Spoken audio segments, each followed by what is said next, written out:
In a quiet neighborhood, a prankster decided to shake things up with a well-timed sneeze.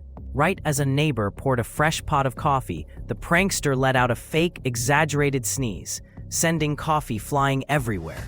The startled neighbor, thinking a bird flew by, jumped up and spilled all over their garden gnome.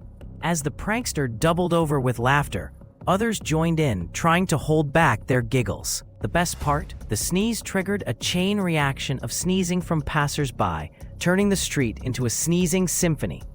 Everyone connected over this unexpected hilarity, and the prankster crowned the neighborhood's new king of laughter, all from one simple sneeze.